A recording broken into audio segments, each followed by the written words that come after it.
Hi, everybody. Welcome back to Disabilities in the Mainstream, a place where you can learn about how to bridge the gap between the general ed classroom and the special education small groups. So, today, on June 2nd, I did a lot of work in classes today. There was a lot. We're at the end of the school year, but we're still rolling through. So, there was a lot of pieces that I wanted to make sure the students had. And it's also one of the reasons why it's critical to have strong relationships with general education teachers because they give you the plans in advance and you're able to support and help the students. So I am currently also working on this channel and its development and how I want to structure these videos. So I am going to be making sure I have all the timestamps and things like that that are appropriate for being able to kind of work through these videos and help understanding because I want this to be informational for all special education teachers. We have a lot to do. There's a lot of things on our plate. So let's dive into it. So, one thing that I'm going to cover today is how do we kind of juggle all of the different facets of meeting the needs of the students in the classroom. So, in the beginning of my career, I worked with a lot of multilingual students, students who also had a multitude of challenges. And one of the things that I kind of narrowed it down to in terms of the accessibility factor is being able to hone in and focus on like what are the top tier things that the teachers need in order to be successful and what are things that the students need in order to be successful. So I developed a lot of resources for that reason. And working with the curriculum to be able to do that is really critical. So I have resources today that really kind of, you know, go into and kind of support that. So let's dive into it. So, first thing I'm going to focus on is what I did in the general ed class. Today I focused on seventh grade a lot because they were going over some important essential information and we finished reading a text about accessibility. So it's very much down the alley of special education. And so I have a bunch of assignments that they had to do. So there was a kind of a comprehension based assignment, and then kind of like an assignment where they had to write that kind of like their first thoughts, like what's going on in the story, like what's it about, how do we connect it to ourselves and our own experiences. So I'll start with the first thoughts first. So this is a sheet that I have here, and you can see that there's a prompt. Now, for the prompt here, what you can see here is that I included the prompt in both Spanish and English. Um, there are the cognates, and this is something that I just started doing. The reason why is because I want to be able to build fluency in English with some of the students that I work with. I work with a few small groups where predominantly the language of strength is in Spanish. So I want to be able to bridge that gap between the English and the Spanish. So I have the Spanish words in parentheses here in their cognates. So we say full vision, we say visión completa. So this is something that I use for this activity.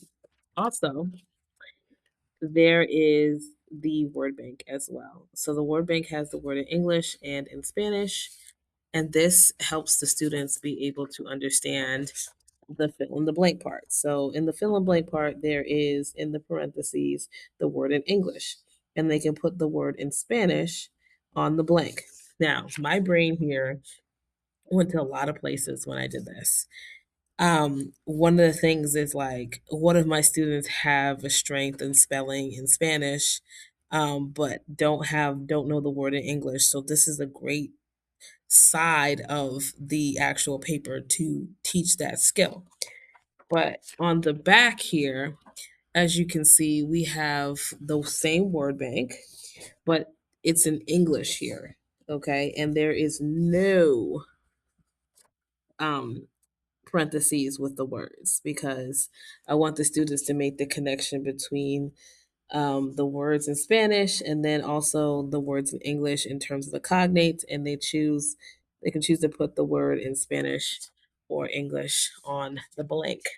So this is an example of the types of multilingual worksheets I'm working on for my class, my inclusion classrooms, just to kind of do that languaging, to allow students to be able to build their vocabulary in English and connect it to Spanish. Another thing that I am looking at here is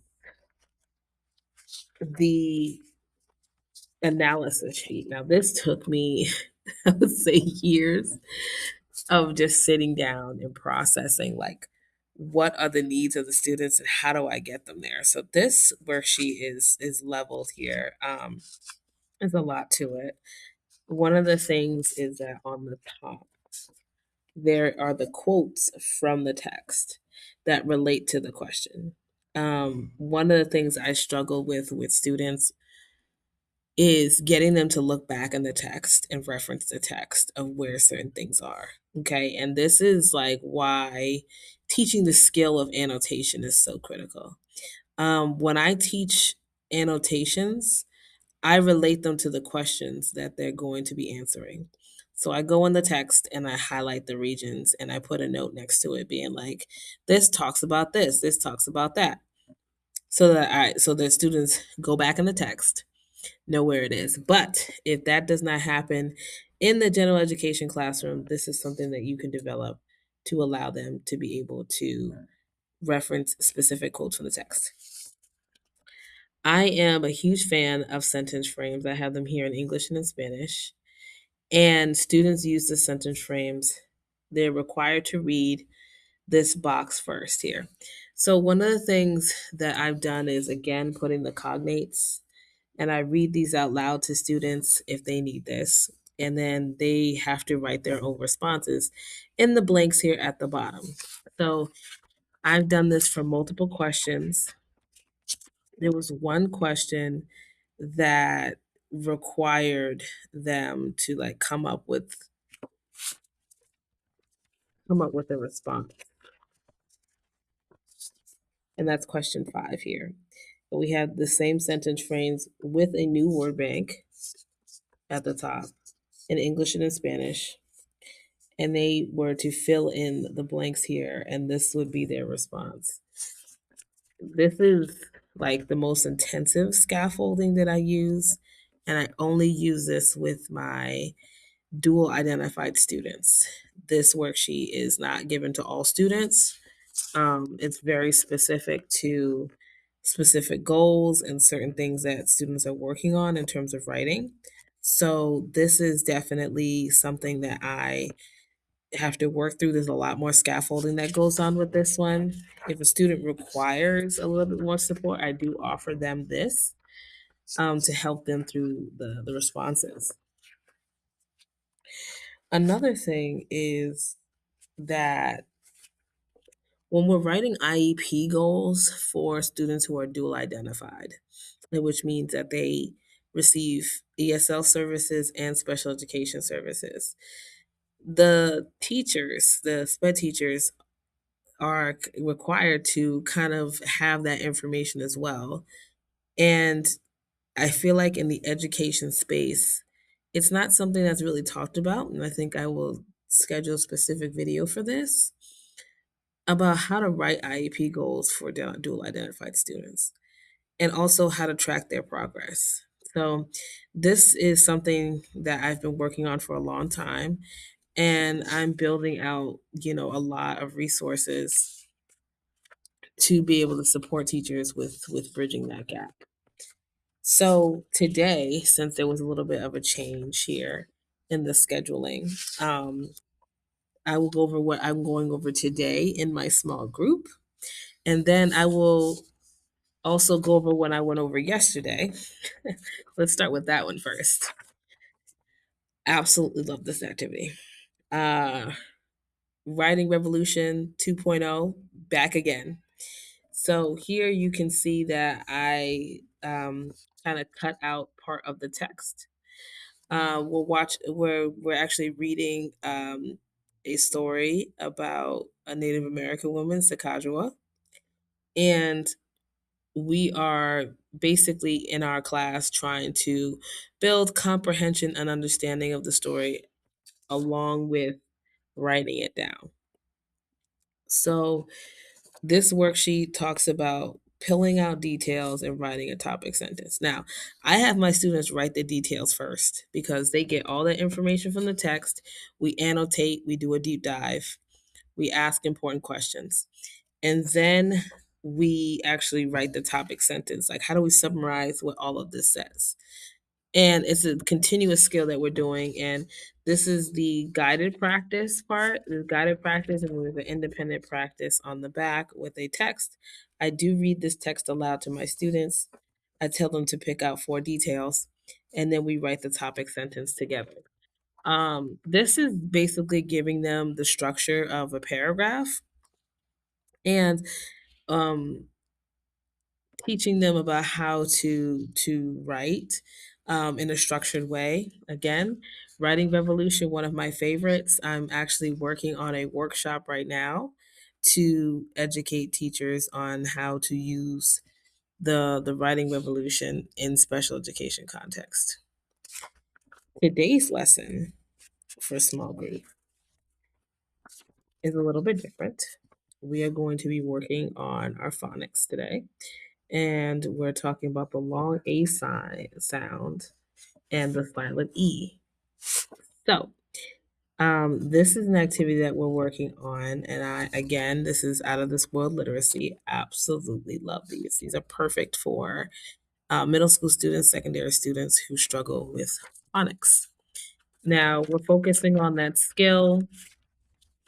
There is a reading here that we're going to read through. There are questions on the back here. Okay, and then there is some writing that we're gonna do as well. So for some comprehension. And it really does go through all the skills that we need to hone in on in a small group, and it's directly aligned to what they do in gen ed, like, except we're just going over the phonics. So this is like, these are like some of my favorite activities to do with students. And then what we're gonna do to kind of solidify and build fluency around the silent E and the long A, we are doing a book it where they have questions that are all about words that have this skill. And I love Look It. The kids love Look It. So it's something that I designed because the kids love it. And I'm all about technology games, but I'm also about um, them really understanding the skill even more. So I do use that as an assessment to kind of understand in terms of spelling. I use that very specifically, book it for spelling. Do students realize or understand how the sounds are mapped on? Basically, encoding is the word. Okay. Can they encode? And there's a lot of spelling activities on there. And students are really engaged and focused for that kind of assessment. And that's why I use it a lot. So where I want to take this is like creating something, kind of a framework for the next school year and outlining exactly what I'm going to do and what resources I'm going to pull, because I really have learned a lot this year about how to balance the multilingual, the special education. I'm getting a little bit better with also providing behavioral interventions as well for students um, to support learning and executive functioning. I think I'll schedule a separate video about that, but it's going to be really structured. I'm really excited for like where I'm going to take this and really creating a system where students are advocating for themselves and having resources that allow them to be successful. Um, so thank you so much for joining me today on this video. I hope you learned a lot. If you have any questions about any of the resources that I'm using, I'm more than willing to share them with you so that you can use them in your own classroom or answer any of the questions that you may have. So thank you very much for joining me today. And until next time, thank you so much.